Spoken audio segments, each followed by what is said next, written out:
Là-bas, c'est l'ange. Il dit quand je viendrai. Et là, la Pâque signifie passer dessus. Là, nous sommes dans l'Ancien Testament. Dans l'Ancien Testament, Pâque signifie passer dessus. Dans l'Ancien Testament, Pâque signifie passer dessus. C'est-à-dire quoi? L'ange exterminateur va venir. Il va passer dessus. Il va passer dessus. Mais il faut qu'il faut maison. Et le signe là, entre quel signe de sang? Il faut le sang.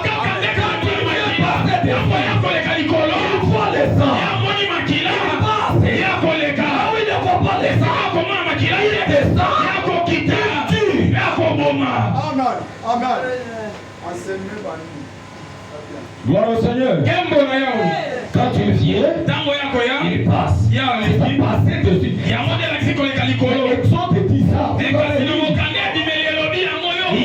passer par-dessus. Il est en train de passer. Il est de passage.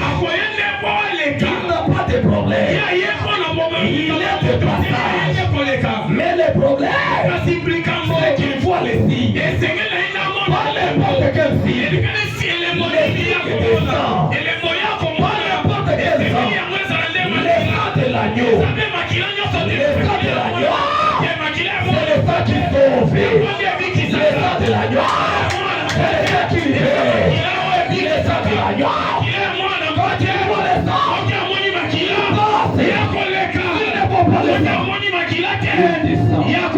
il tue. Amen. Dans le Nouveau Testament, parce que nous devons tout synthétiser. Dans le Nouveau Testament, parce que je ne saurais plus vous parler des 14.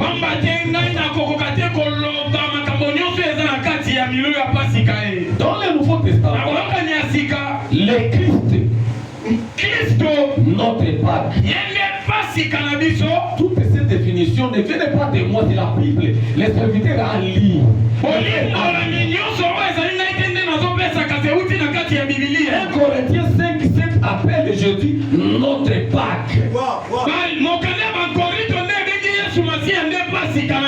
Mais pour les Hébreux, leur Pâque c'était la bête.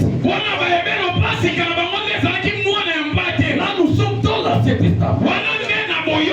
Mais pour nous, c'est la nouvelle alliance. Notre Pâque, c'est Jésus-Christ. Amen.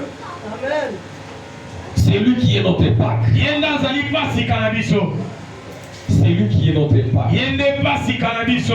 Je suis en train d'aller vite pour que je prêche un peu.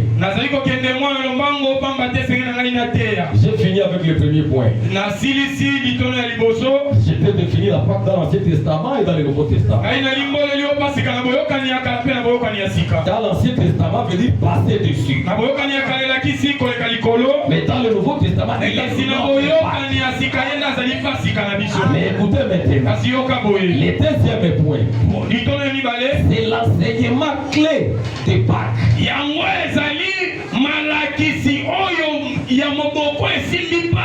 Le premier sous-point, c'est le sacrifice d'amour. Jésus, sans péché, s'est offert volontairement pour payer le prix de nos fautes.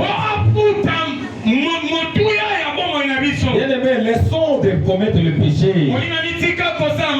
Efforçons-nous. Efforçons-nous, s'il vous plaît. Efforçons-nous. Mon frère, ma soeur, efforçons-nous. Amen. Amen.